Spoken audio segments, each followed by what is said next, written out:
questions, scenarios that you want to discuss with any of us. After the session, you can just see us outside, so we'll discuss one-on-one, peculiar issues. Okay? All right, so before we start, I would like to know my audience, then you know us. You know me already now. I don't need to introduce myself. I don't know you. Me? I'm everywhere.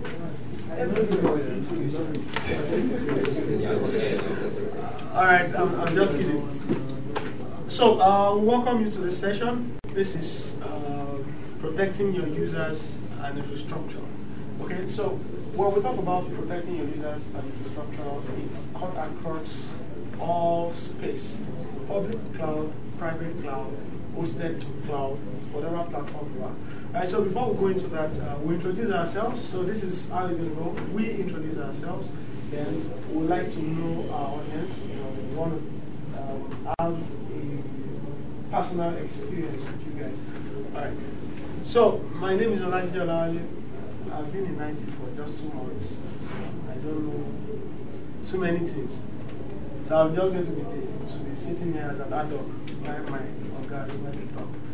Alright, so I take special interest in public and private cloud, cybersecurity, server infrastructure, messaging, and infrastructure editing, so auditing. So I've been around for just two months. Alright, and here's my guy, Mr. Victor Baido. Okay, he's one of our security experts. He has deep experience across spectrum. And also Mr. Chris Odutola is one of our experts too. The guy is experienced when it comes to cybersecurity. You will see him breaking down many things to you and you wonder, I'm still learning at his feet. Alright, so we'd like to know our audience, starting from no, I'm not. I'm Bami Shakara. Okay, sir. Bami Shakara. Akire. Okay. Global Trust. Global Trust. Okay. Yeah. Sleep network and sleep network.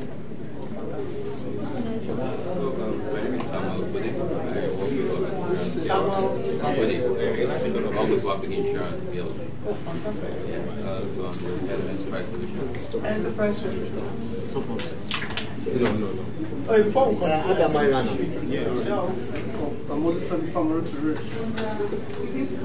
okay, so your designation? IT, network and security. Network and security. And you, sir?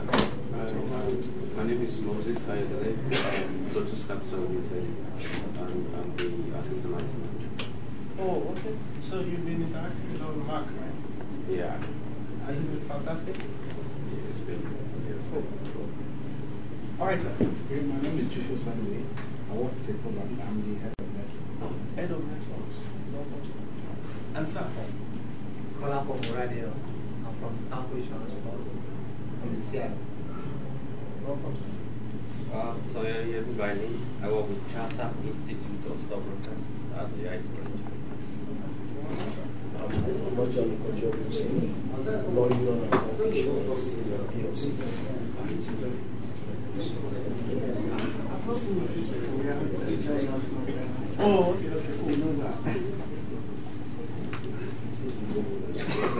cool. And they don't know you. I know that they don't know you because I want to fight you, sir. And I'm already there. And I did Jerry, Law Union and Insurance at the data center.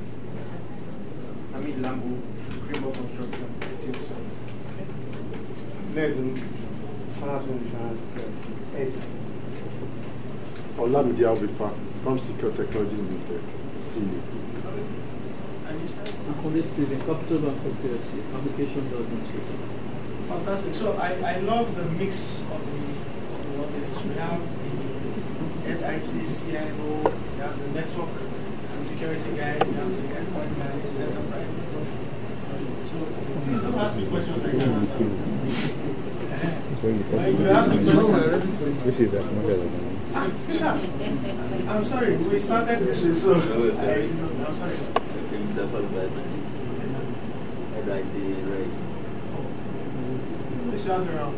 Alright, so like, don't ask me questions I can't answer. So I'll point you to Microsoft. We are even in Microsoft, so I'll just take you to the end. All right, so like I said the other time, it's important that we have this session protecting the users and infrastructure across the cloud. So I know we have a mix of cloud now, but we'll talk about that in a bit. So I'll allow Mr. Chris to do some kind of briefing, okay, to give us like some startup into the topic. Over to you, sir. Good afternoon, everyone. My name is Christopher. I'm very happy to do you already know a lot of attacks that are going on in the week. You read about WannaCry. Who doesn't know about WannaCry? Petya, Monkey, but not Petya. So we've heard about a lot of attacks recently. So we are aware that we are facing, we are really under attack. Networks are under attack, users are under attack, and this is not going to stop because the guys who are attacking us today are making money from this venture, like a business venture now. So they have a team, some people have legal advisors, they have financial guys, they have salespeople, they have ransomware as a service, they have support teams, 24-hour support teams that they can call to troubleshoot and other things. So this is a well-structured issue that we are facing. So you can't afford to relax now. You have to wake up and come to talk with these people. So the basic attack that we usually see today is ransomware. It basically means ransom-based malware, where they prevent you from accessing your resources and ask you to pay money before you can have access to it. In some cases, they encrypt your files that you're working on and tell you if you don't pay this money, we won't give you your files or we won't release your files to the public. And you have to pay them. In some cases, they restore your files. In other cases, they take your money and they still continue asking you for money. We've seen organizations in Nigeria that have paid hundreds of thousands of dollars to these guys who still don't have their files back.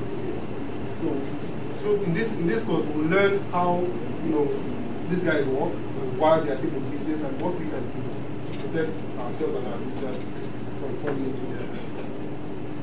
You can stop at any time to ask questions or to chip in your experience or the experience that you've also had, and we can educate all of us together.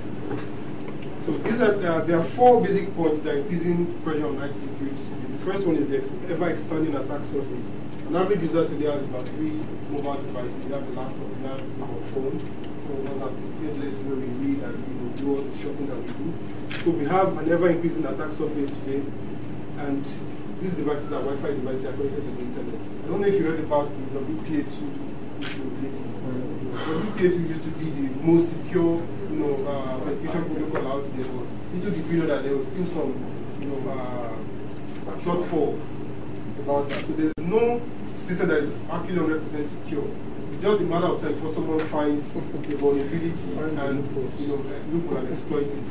So we also have a ever-vanishing perimeter because everything is now cloud-based. You have cloud applications today. People can study, from their cloud applications, your emails now. We don't need to have email servers on-premise anymore. It's all in the cloud. So by pushing everything to the cloud, we are diminishing the perimeter. The network is no longer the perimeter. Now the perimeter that we need to focus on and protect is the endpoint, which is mobile device and the laptop, because these attacks are able to breach sandboxing, breach firewalls, breach UTMs, and again, as we are here right now, we've left our offices, we are not connected to our firewalls anymore. So the perimeter has already vanished. Now the endpoint is the new perimeter. There's also growing risk awareness. We've seen a lot of breaches where a disgruntled employee will leak information from the company, or hackers will attack a company and release public files, confidential files to the public. So there's a growing risk awareness also. And the attackers are becoming more and more sophisticated. They have access to more tools. In fact, we really don't even know how to program for you to be able to attack people today. You just go to a website and buy ransomware as a service. In some cases, you sell for $300, $50, and you choose people to attack, and then the guys who attack from, they take a 30% commission or 40% commission and give you 60%. So you don't need to know how to program, you don't need to be a coder, just have some money, go to the right side, buy ransomware as a service or phishing as a service, and they will help you do the attack and get the money for you with Bitcoin and give you your own commission. So today's defenses are not enough. Most of the attacks that we've seen, 100% of them already have firewalls in place, they have antivirus in place, but they still attack. Meaning the guys who are attacking us are becoming more and more sophisticated. They know how to now bypass the defenses that we have in place. So we need next generation dynamic intelligent systems that can grow with the trend, not systems that will be there and then we'll still be having different attacks coming into play. So we've seen increasing number of devices like phones and ultra mobiles, ultra laptops, and new devices with more processing power and more cloud connectivity, cloud backups, and the rest of that depend on the cloud. We have more operating systems like Chrome OS, Firefox operating systems that run on new laptops and mobile phones. And the IoT is increasing the surface greatly because today more and more devices at home and at work and even in our mobile cars are becoming interconnected, talking to each other, and that also increases the risk of attack. For example, someone can hack into a car in the immediate future, and you don't have to now send assassins to kill someone. You can make your car drive over Third Bridge and into the water. They can hack into it. So there's a growing risk of attack. And also, IP is driving the rapid growth in internet usage. Like we said, the perimeter is vanishing. The endpoint is new perimeter. There are more cloud deployments today. Like he's going to talk about a solution that you can also have access to. If you have infrastructure in the cloud, you can buy a security service in the cloud as well. Same for your email. You can buy email security in the cloud. So people really don't need to depend on on-premise or on-ground infrastructure anymore. The perimeter is really diminishing. And employees, most organizations are encouraging BYOD, like bring your own device. Whatever device that is comfortable, that you're comfortable with, we bring to the office and we'll connect to the network and can have access to company resources, and that increases the risk because you don't know what's already going on that computer. If that device has been breached, maybe it's been jailbroken, there are some keyloggers on it, there's already malware that is extracting financial information and sending it to command and control that you don't know, and you add them to the network, that brings different risks also to the network. And again, when people are bringing in devices from home, they are bringing devices that are not directly connected to the firewall all the time. They're already connected to other kind of networks, so you don't know what risk that also brings into the network. We have hotspots everywhere, which is the fastest way to get drive-by downloads, and of course the increasing mobile population. And attackers are becoming more sophisticated. We have more zero-day vulnerabilities for different applications like Android, Adobe Reader, and with vulnerability comes the risk of exploits. For example, in the case of WannaCry, the NSA guys had found the internal blue exploit for a very long time. They didn't tell anyone, and they built tools to be able to exploit that vulnerability for a very long time. So that when it came out, Microsoft had stopped patching Windows XP for a while. They had to release a patch just for Windows XP, just for this, for WannaCry. So most software applications already have vulnerability inbuilt that are yet to be discovered. So by doing that, we have more zero-day vulnerabilities released every year. And like you can see, this is pay ransomware as I said, this website where you can go to and buy exploits, buy an exploit or buy ransomware to attack people. They're already there on the site. So attackers are becoming more sophisticated. Like I said, they have groups, they have teams that are working, that are being paid salaries, that have SLAs and likes of that. So this is serious business for attackers, and they are not going to stop. And there's a growing awareness of risk. If you look at Sony and the rest of them, they've been high-profile corporate hacks.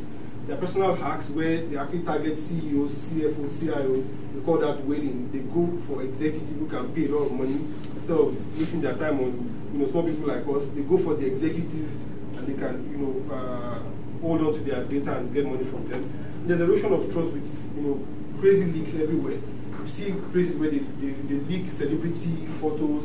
They leak people's medical records and the rest of that. It's happening around us. And so a lot of organizations are now trying to train their staff on security awareness because no matter how much you spend on security, you spend on firewall, antivirus, and the rest of that, the end user is still investigating. So you need to educate the users. Don't click on macros, don't click on links in email. If you see anything suspicious, report it to IT. So we need to now have these policies in our framework and educate our users so that they don't fall victims of this. Because there's really no tool to prevent social engineering attacks. The only tool is education. Because anyone can go to your LinkedIn and pull your information. They can use that information to call you and say, I know you from secondary school, I know you from primary school. And start wondering, where did I get to know this person from? So with this organization, I'm now trying to raise security training for security awareness. And a lot of organizations, large organizations like SMBs, they're also providing ongoing security awareness training as well. So we see security as a high priority for all kind of all verticals. Number one priority is IT security, and there's a reason why IT CISOs are actually looking at security because of the new trend of attacks that we've seen today. So if you look at all of these summarized DDoS, you probably know a lot of them. Advertising where you just start seeing ads popping up on your browser without your approval. We have CryptoLocker, which is ransomware, SQL injection, where they can actually inject fraudulent code into legit codes. We have the dark web, which is like the underground where hackers trade information. Like they go into a system, they extract personal data, they can sell it over the dark web. They use a lot of Bitcoin to transact and the rest of that. So the attack surface is real, the attackers are real, the attackers are serious, they are not relenting their effort, and we are here to help you protect your network and your users and make the best IT security policies and decisions. So I'll hand over to, still more. We see about 6 million new malware samples every week.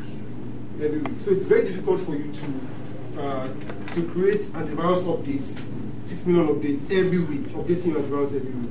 So what we are seeing now is we are seeing systems that are very wise, that don't depend on these updates. We are seeing signatureless systems where they do more behavioral monitoring to detect viruses and malware. And 75% of the files that were detected were found within a single organization. So once they found a way to exploit one organization, they can now begin to get more payloads to attack that organization. So before you know it, you find out that in an organization of about 10,000 users, when a cry hits them, it's infected about 8,000 computers. That's the reality on the ground. We can't afford that today. In 2015, there were about 38% more breaches. Last year, we even went up to about 45%. We don't know what this year is going to be because we've had a lot more attacks this year than we had even last year.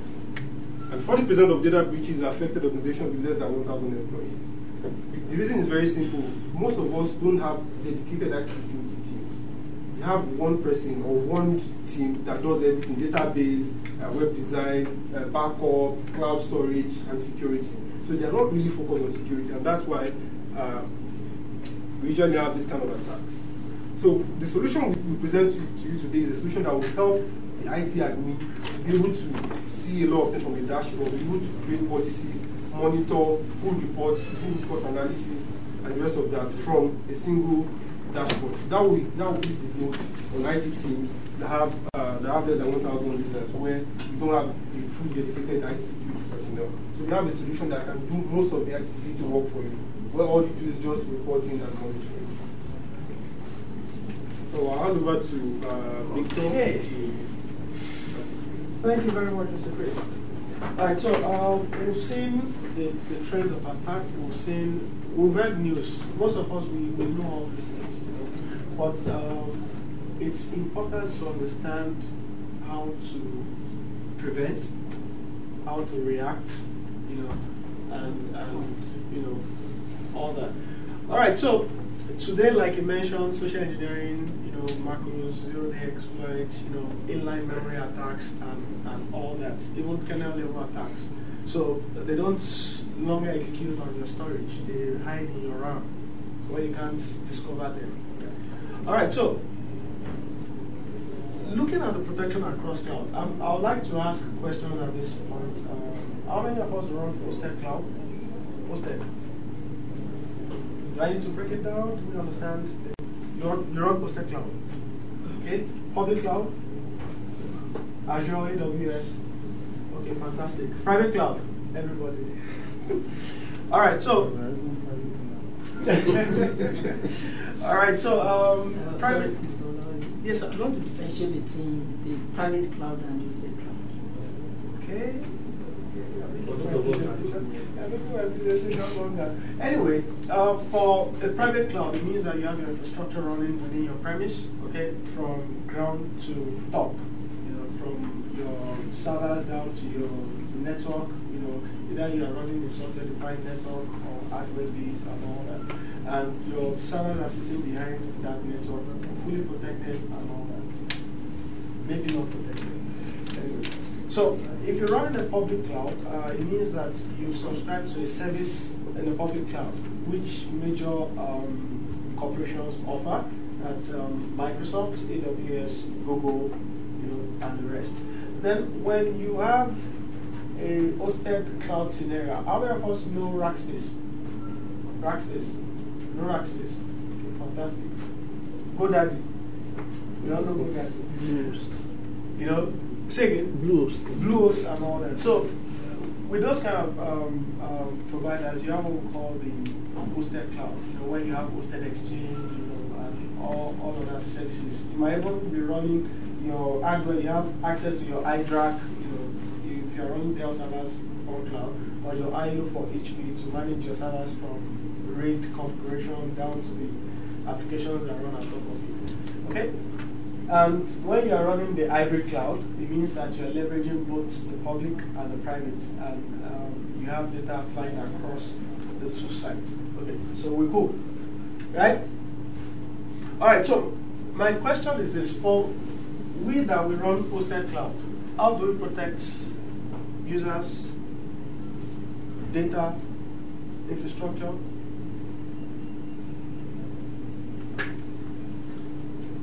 Public cloud. How do you do it presently? You run, so how do you protect it? Already you have services you subscribe to, security on Azure, that you subscribe and check. But currently we have firewall and cyber roam on our network. Everybody is routed through. That's good. Yeah. That's only to Azure. Yeah. No. But do you have it the other way around? From Azure? Now that's one way. Yes. From Azure too. So That's a VPN linked to. Fantastic. So, private cloud, how do you protect your firewall, ASA, Fortinet, Palo Alto, Cyber, Sophos, and a whole lot. Okay. So, it's good to also mention that, like we all mentioned, there are 3 layers of security. You have the identity and access management layer. So it's one thing to protect your users, it's another thing to protect your infrastructure. There are 2 different things. The first point of attack is always the users, like you mentioned. Users are clicking this, they are going to many sites, they are accessing applications. So how well are you protecting your users across the 2 clouds? Very important. So if you're running on-prem identity and access management system, how are you protecting them presently? Is it just by password? No. There are many other things that can happen on the way. Then the second layer is network. Either you're running in the public cloud or the private cloud. The 2 clouds have their own networks they're running. And across the 2 clouds, you want to make sure that data at rest and data in transit are well protected. Very important. Okay? So, network. Then the last thing is the endpoints. Yes, users are protected, but the tool that they are using to access those applications, are those tools adequately protected? You know, so we'll be looking at how we can leverage solutions that Microsoft and OEMs on the Azure Marketplace has provided. You know, specifically Sophos. All right, so identity and access management. We've talked about about half of us were in the modern workplace session, and you've heard a whole lot about Azure and the rest. But I'll be drilling a bit further, you know, from what they have discussed into how you can better secure your users. All right, so I want to stay on this. Traditional on-prem, you have your Active Directory, you have your domain, join feature, group policy. Everybody loves group policy. How many of us use System Center here? Configuration Manager. 1, 2, 3. Okay, good, fantastic. Use it. No, it's been on, right? Maybe change my mind. So you're hungry? You're hungry? No, don't worry. Maybe at the end of this session, you won't get angry. Okay, so as we all know that, I mentioned in the other session, technology does not respect tradition or innovation. So you need to continually innovate, even in the way you adopt technology. Okay? Now for the cloud AD, which is the Microsoft Azure AD, you hear stuff like AAD, or Azure AD. Now, I would like to first explain what Azure AD is, okay? And I know we all know, so let me just fill our justice. Azure AD is the cloud-provided Active Directory for organizations that are accessing or running applications off the cloud. So, for every application you need authentication. Okay, so as you are spinning up services in the cloud, especially in the Microsoft cloud, you have the authentication mechanism. So Azure AD is the authentication mechanism for Office 365 and other cloud services you are consuming on Microsoft. Okay, now Azure AD is not just going to stand alone. Okay, because presently as an enterprise you run on-prem AD, so you need to first federate the two. You need to integrate the two. It's called synchronization, directory synchronization. So when you synchronize the two, you can have single ID, single password, and single sign-on if you wish. All right. So the most important thing is the flexibility of access to your resources.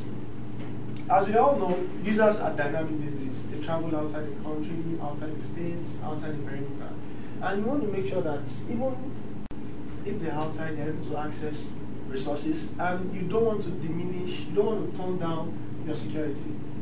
You understand? So maybe network will help you achieve some level of security, but when it comes to the application layer, network cannot help you.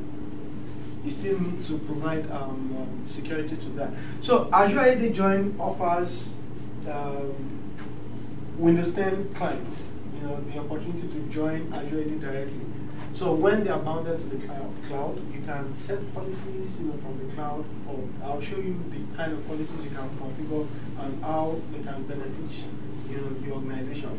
And MDM policies also apply from the Azure AD, where you can set policies on your devices, and Microsoft Intune and other MDM can also integrate with Azure AD. So one of the benefits of, I like talking about MDM, but this session is not focused on MDM. I lost my device last year, and I'm glad I was able to wipe it. So my organization didn't buy me a device. I'm using my personal device to carry out functions for the organization. Okay, so I have personal data and my organization data, but I was able to wipe the two. Thank God to Microsoft's ADM. All right, so hybrid identities. This is what our architecture is. Typically, if you're running some cloud applications, and you also have your on-premise application. So take, for example, the likes of Office 365, the Google, Dropbox, GoToMeeting, Salesforce, and the rest. So Azure AD is inside the cloud, and your devices are here. They could be somewhere there also, and you have your on-premise Active Directory. So when you install what we call the Azure AD Connect, it helps you synchronize and federate your directories across the cloud, the private cloud and the public cloud. So your users can have what we call the single ID, single password, or single sign-on. Okay, so that's quite fantastic, but it doesn't end there. Protecting at the front door. When you protect at the front door, it means that everywhere your users are, you want them being protected. You want to have visibility into what users are able to do or not able to do, the kind of activity they are carrying out, how risky are those activities, how much risk are they bringing to your infrastructure. Okay, so you can then further drill down. So one of the things you can readily see here is that there are devices across platforms trying to access services here. But there's something in the middle, this block. Very important. All right? And before they can access,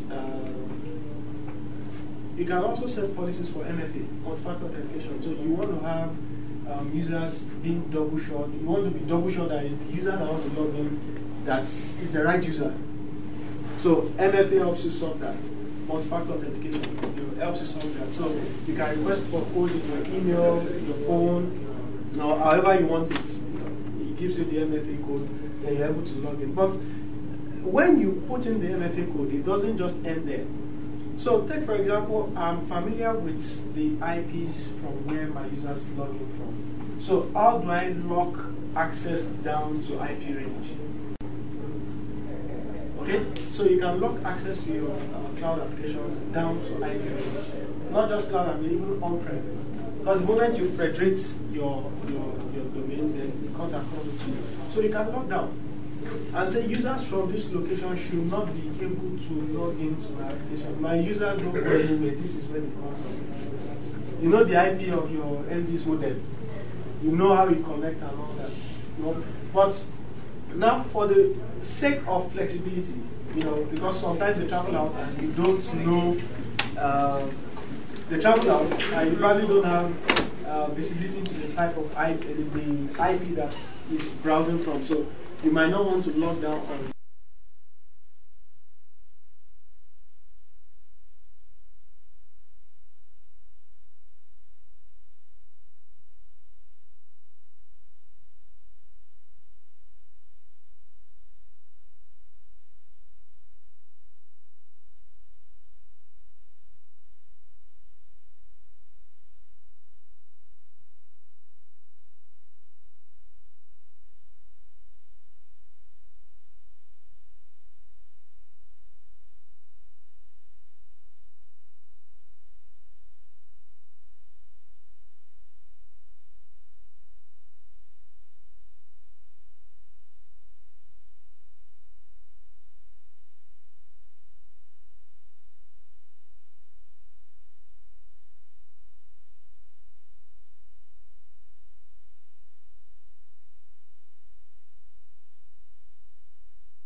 but openness.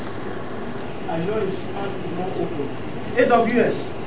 I was listening with my guy the other time. AWS is fantastic.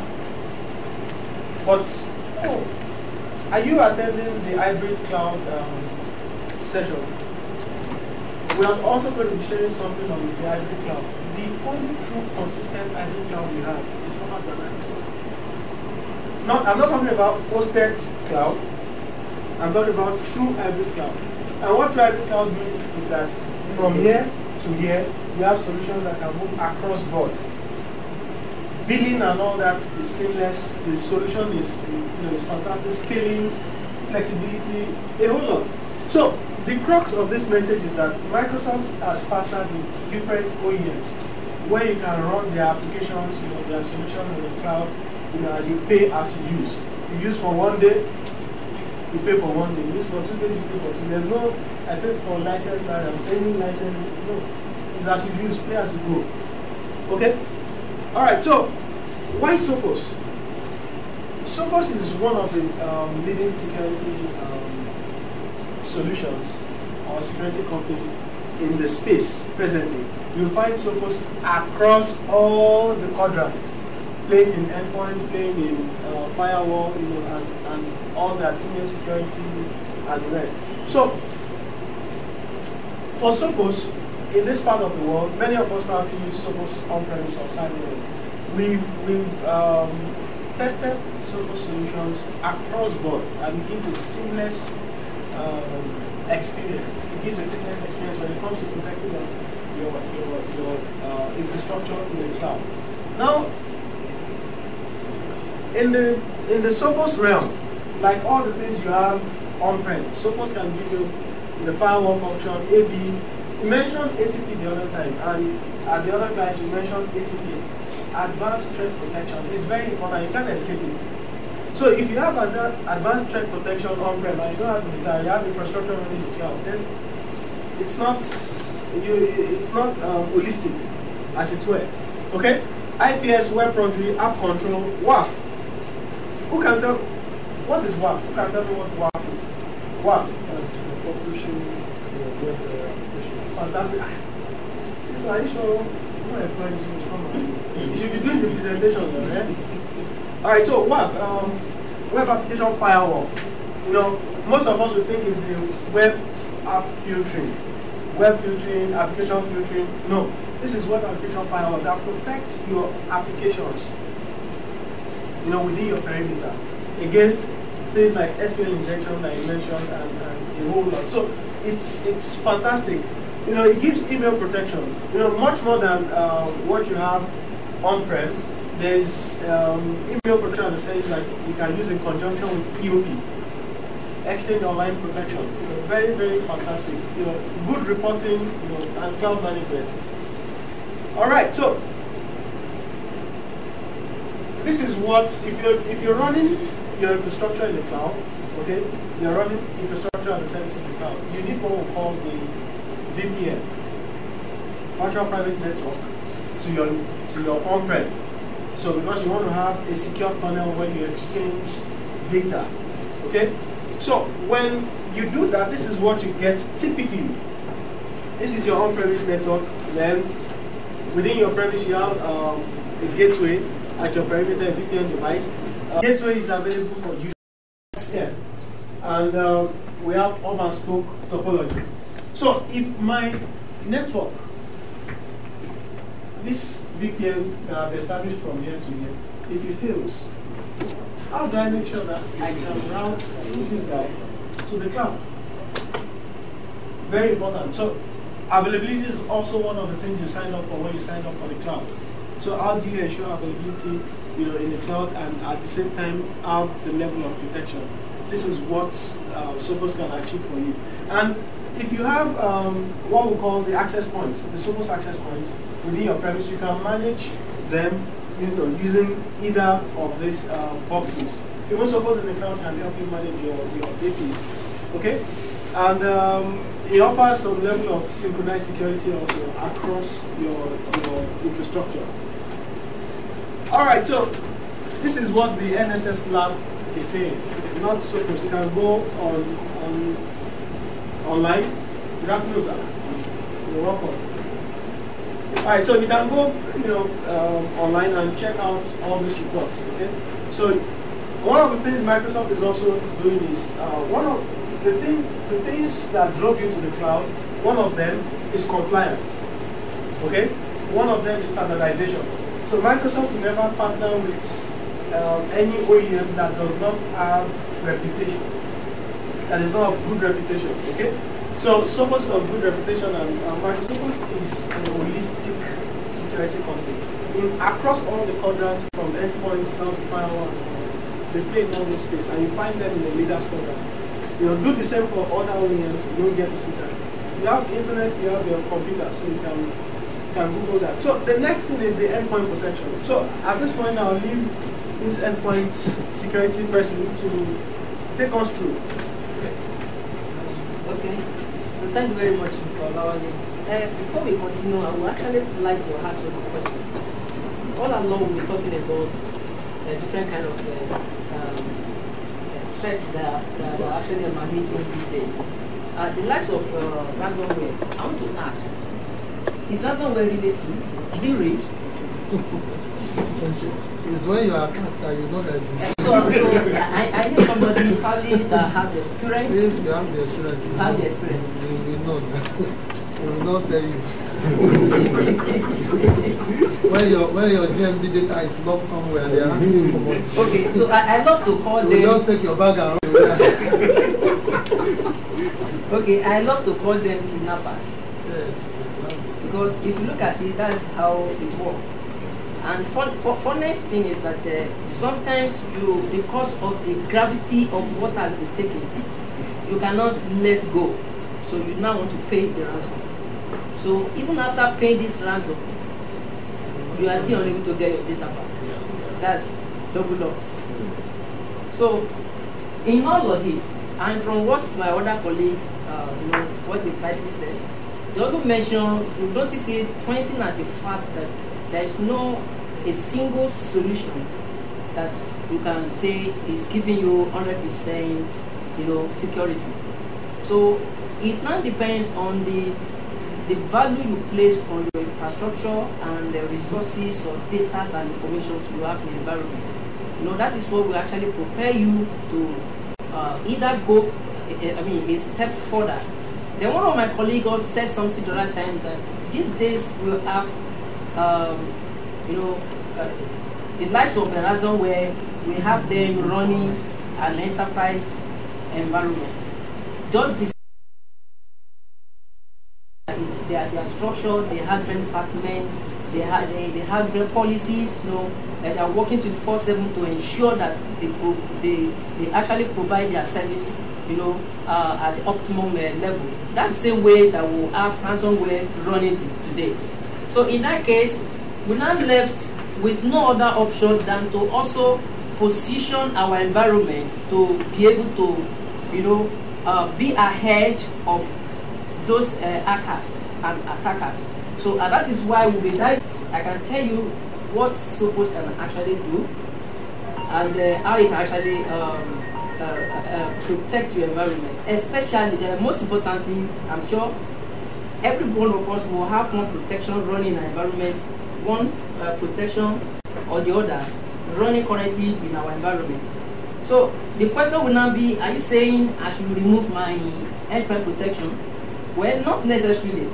And that is why we are actually putting across to you two different solutions. It depends on your environment, it depends on your financial flexibility. If it's something you can actually accommodate, fine. And if not, you can still maintain what you use currently, but hard a kind of hard-on module from Sophos, which can actually guarantee you ransomware protection.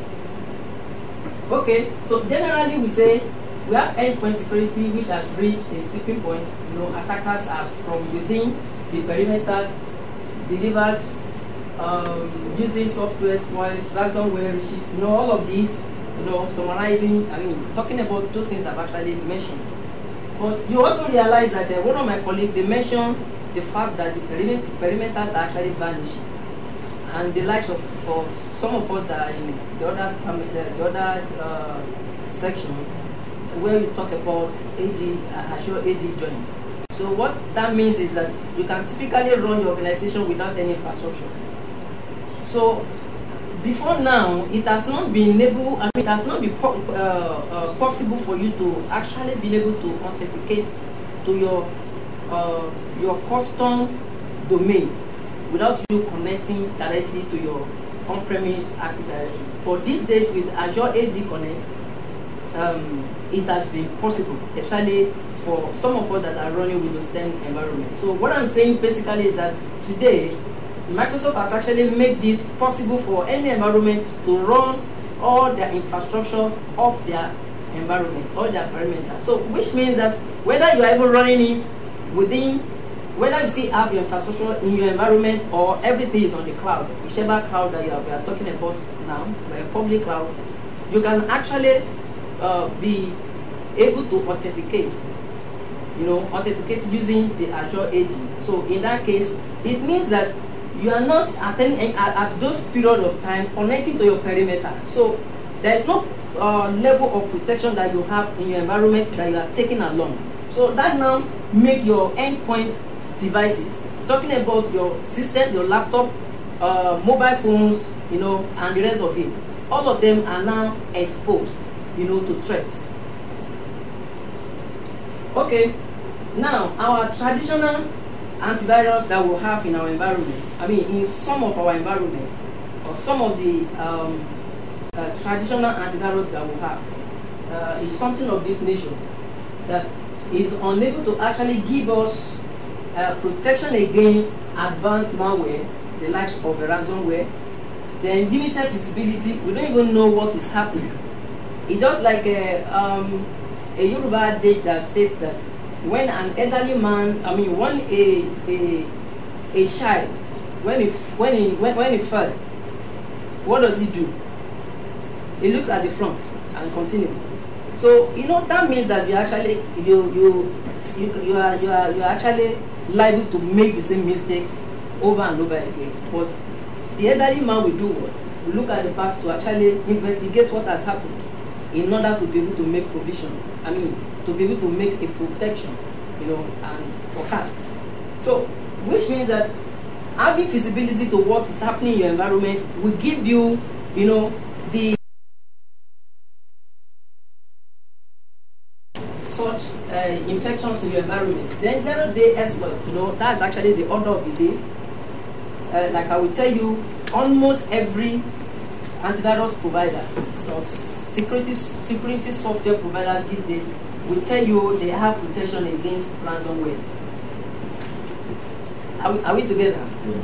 Yes, I can actually agree. For example, the likes of Petya, I'm sure of any good antivirus this day will have protection against it. How many of us are aware of the bad habits that happens? How long ago? Like 2 weeks ago. Yeah, 2 weeks ago.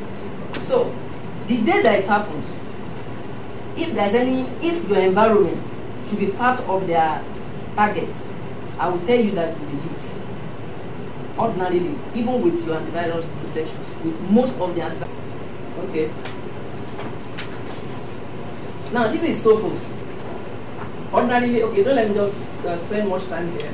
Then 90% of data breaches are from exploit hits, and then 90% of the exploits attempts use no vulnerabilities, the likes of WannaCry that my colleagues mentioned the last time. And yet, more than 60% of IT staff lack incident response skills because they're not even aware of what is actually happening within the environment. So they are unable to proactively, create a protection against all of those happenings in the environment. So before they know, what you see happening is that before you know, the environment has been hit. So and by the time an environment has been hit, you realize that you hardly see any solution to it. So in most cases, and I will tell you that, and I'm sure you can even agree with me that this can actually lead to the end of the business. If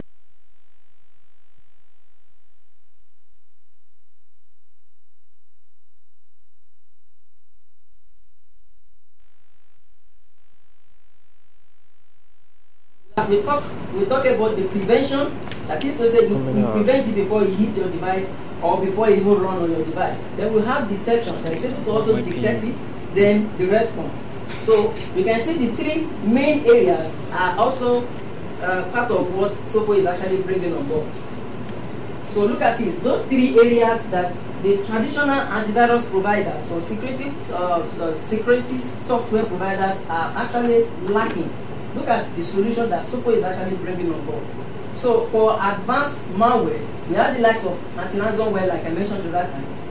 Then, how does it work? Okay, I would like to quickly mention this because of my time. How does it work? I mentioned the other time that there is no antivirus software provider, security software providers today. When ordinarily they can tell you they have ransomware prevention. It is true they can tell you, but I will still tell you that practically it is not. What they are giving you is not actually protection against zero-day ransomware attack. What they are giving you is a protection that can actually prevent ransomware from running. That is a known version of it. So when they have, or when there is a new variant, like we still have up to today, we still have McAfee clients. We have some of our clients that are still running McAfee, one is or the other, and other antivirus solutions. So what we do is that whenever there is an information that there is like a new outbreak, sometimes over the night I will have to work over the night. Me and myself and my team will have to work over the night. Why? Because we need to quickly create protection or prevention against that type of variant. You know, after analyzing how that ransomware variant works, we'll be able to create a policy that can actually prevent it from running in your environment. Because at that moment, before the OEM will be able to come up with a data or definition that is able to prevent it, if we don't do that, if there is any attack, we can actually be hit.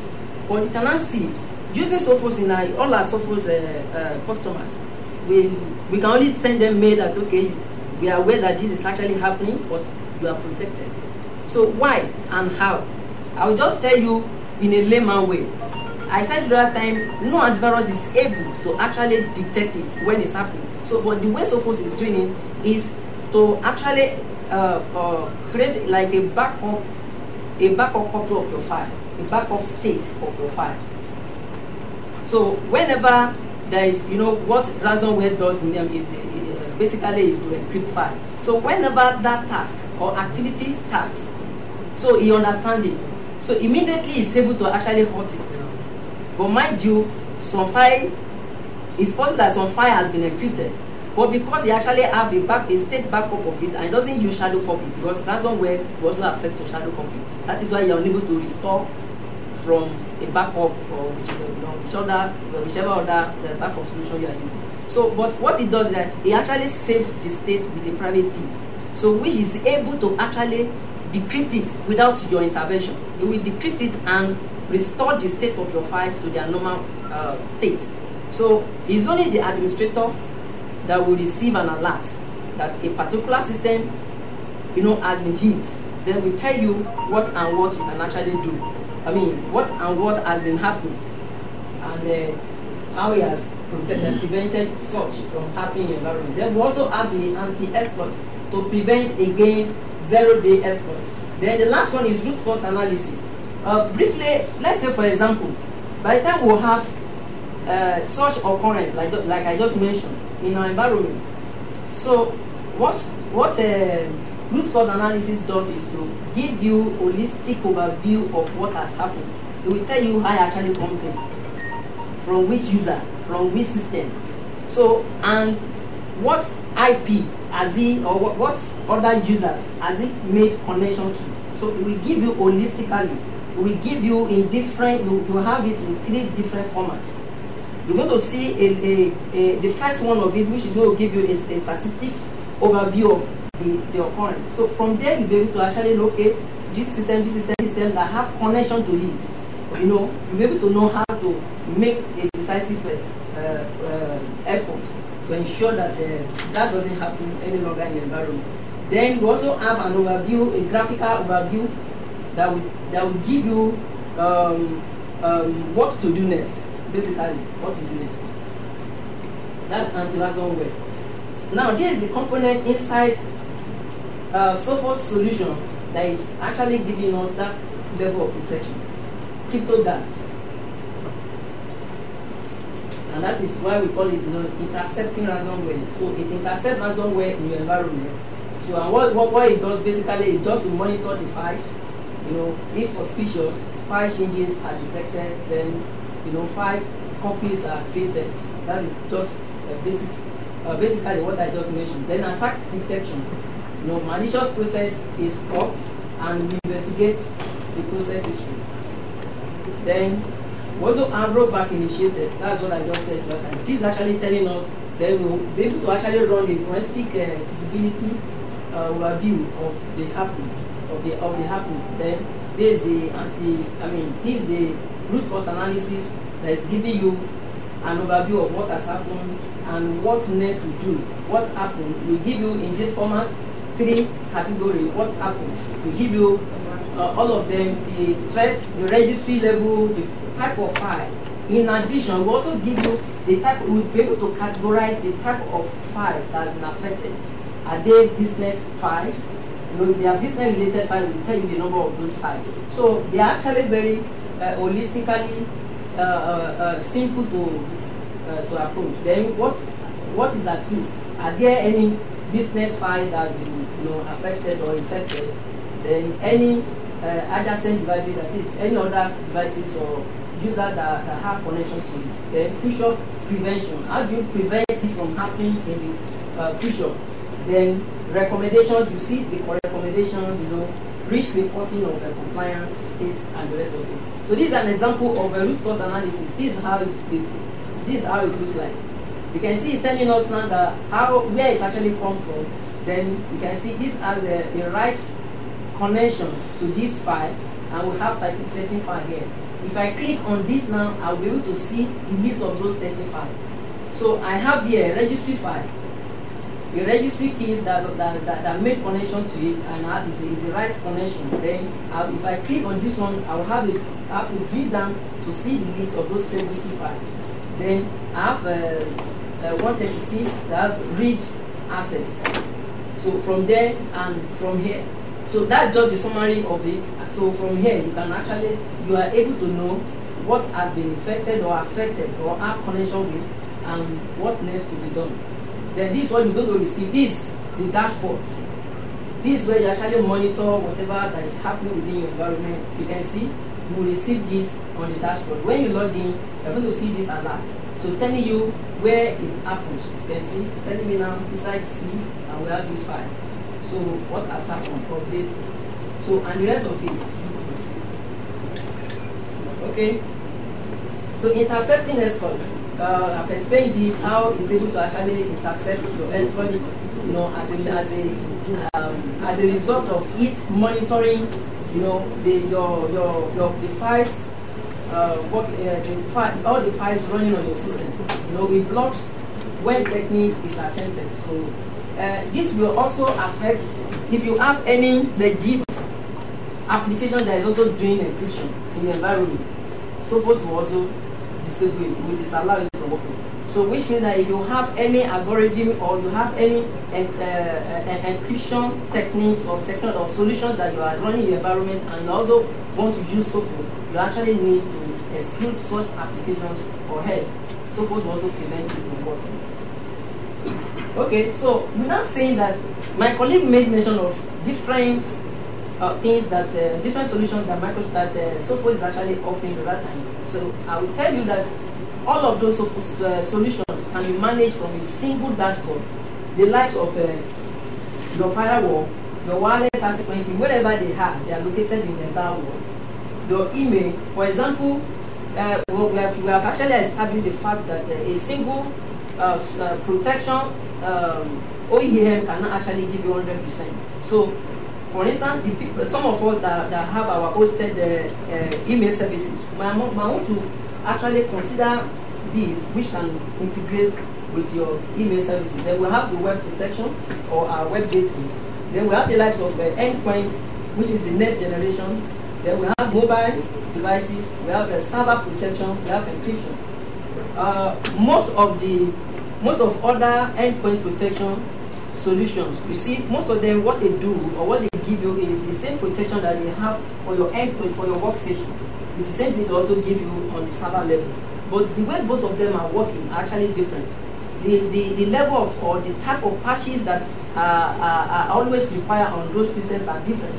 So in that case, when you have such running on your servers, you are not well or fully protected in the environment. So what Sophos can actually give you is a level of protection. So deployment option is actually very flexible. Like I said the last time, in a situation whereby you say, okay, in my environment I have a particular endpoint protection that I'm using, and I don't want to change it for one reason or the other. So what do?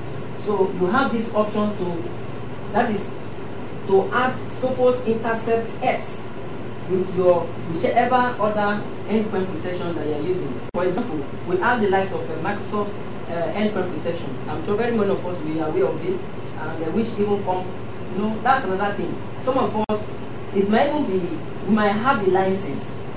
It's possible we might not be using it. Maybe we are not even aware of it. Some of us that have enterprise agreement with Microsoft, or that will buy bulk, or all of these enterprise solutions from Microsoft. Some of them will have this endpoint protection embedded in our offer. So I will advise that we can actually check it out to know if we have it in the environment. So if we have any environment where we have Microsoft endpoint protection, running right now, or we have any other third-party endpoint protection, we are telling you now that Sophos Intercept X is able to, coexist. Because I'm sure very many of us would agree with me that ordinarily two antivirus will not be able to, coexist on a single system. So, but because Sophos Intercept X is not full endpoint protection, it's just giving you holistic protection against ransomware, any variants of ransomware. So you're able to actually combine the two together, and you are sure that you are protected. So this is just giving us a summary of this, and my colleague has run us through this. So now let us go back to that Sophos Intercept X. Okay. So if you want to install it as a standalone, yes, as an add-on to what you have, yes, will you be able to handle mobile, as we call this? Will you be able to handle mobile phones? Oh, okay. No. For Sophos, we actually add mobile. We have mobile protection. The mobile protection is actually a different module. That's for your mobile devices. You understand? Your mobile device. So in a situation where you want to prevent or protect your mobile devices, you need to buy that module. So if you have that module, it can be integrated.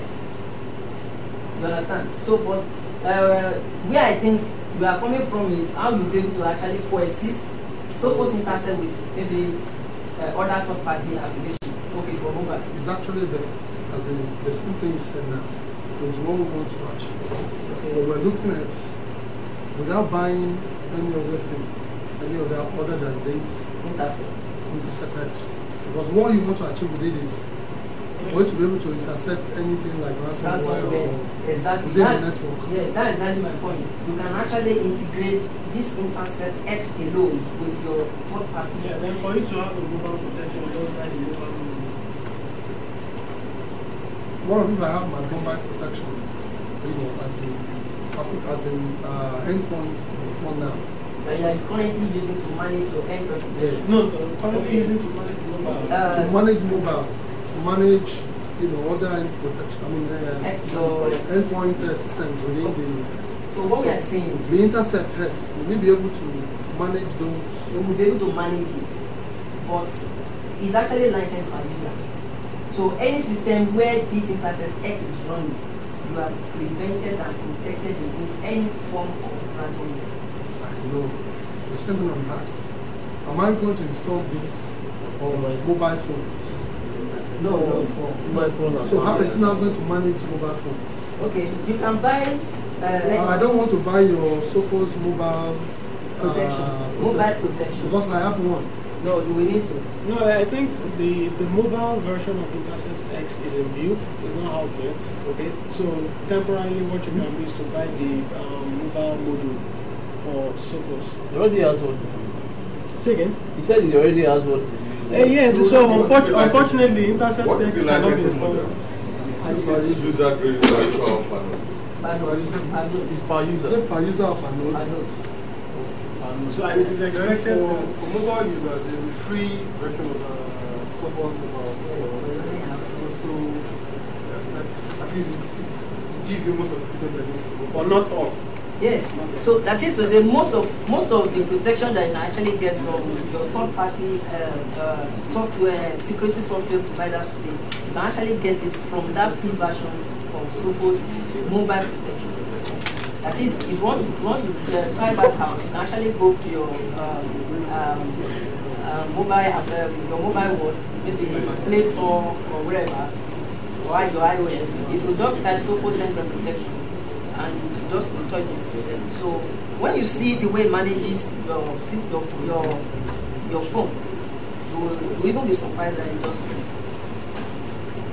So, but if you need the holistic one, you need to buy the license. That's what actually comes in full-blown solutions for security protections. So now, I know you also manage McAfee licenses. Yes. As in your view, I'm not talking of maybe you want to. Yeah, being biased. Want to shoot him on the leg. I don't mind. So, how can you, if you place them side by side? We have been using McAfee for close to 10 years. Yes. And we're good. I can tell you we're good. Okay.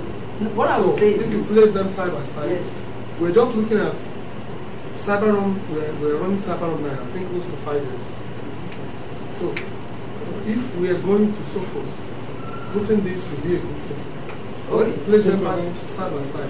Okay, so you just mentioned one of the points, or one of the reasons why moving to Sophos might be of advantage.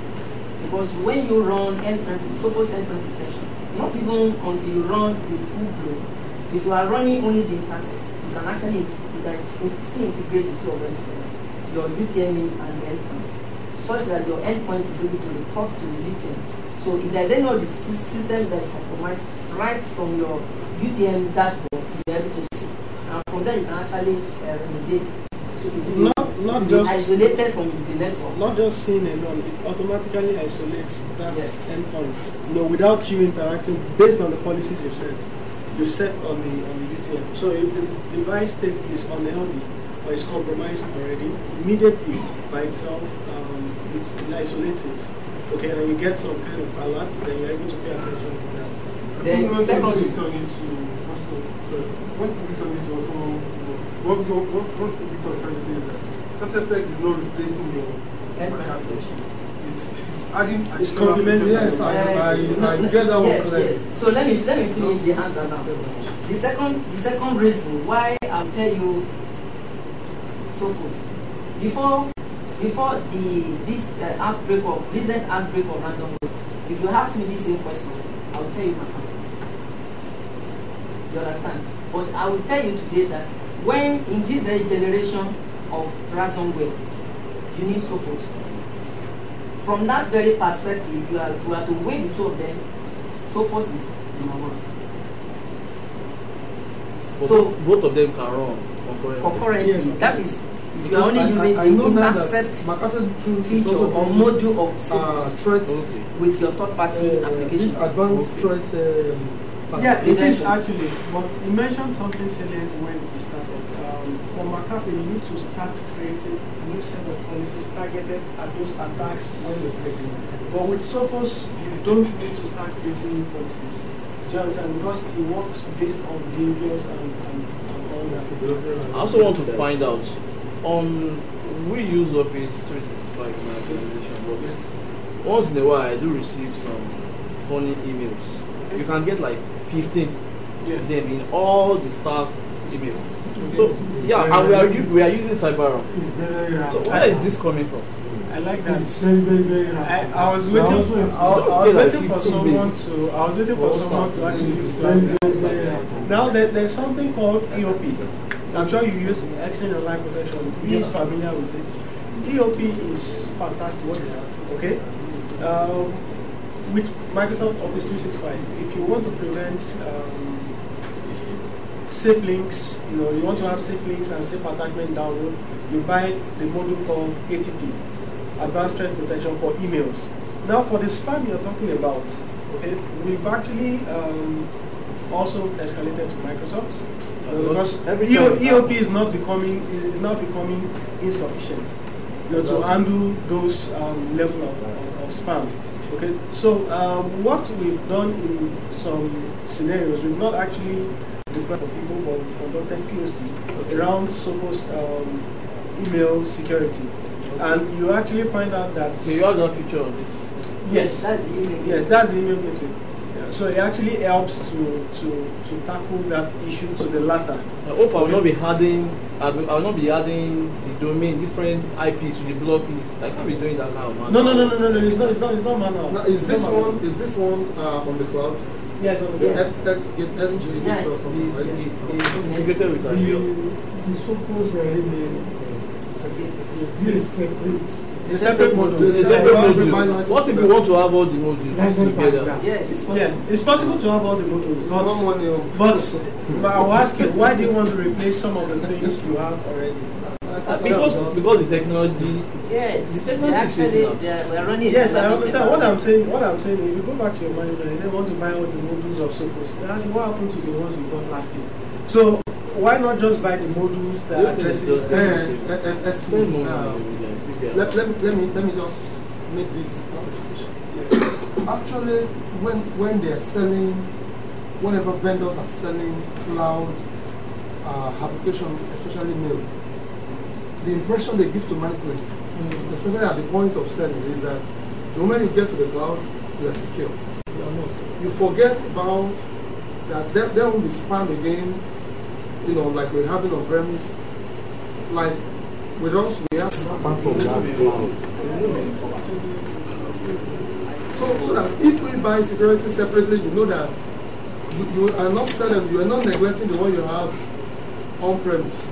But you must also buy your security there. Okay, because I think that's what we did on our job too. Can I come in that aspect? Anybody that comes in to tell you that after coming to the cloud, no problem. That was the second point that we're talking about. Yes. At that point. Let me just chip this in. There is a saying for us in security. We say that moving to the cloud is a fantastic business move, but it might be your last business move, because your business might cease to exist. So security is key. Either it's in cloud or if private is hosted, public, it's very, very important. As long as you have extension, why you have the extension is called to help you analyze, protect, and all that. You understand? But with this level of attack surface, you need to also keep adding. That's the reason why we mentioned at the beginning that one OEM cannot give you a complete solution when it comes to security. That's the truth. It's established everywhere. Do you understand? So the landscape has changed, and the tone and the game has also changed.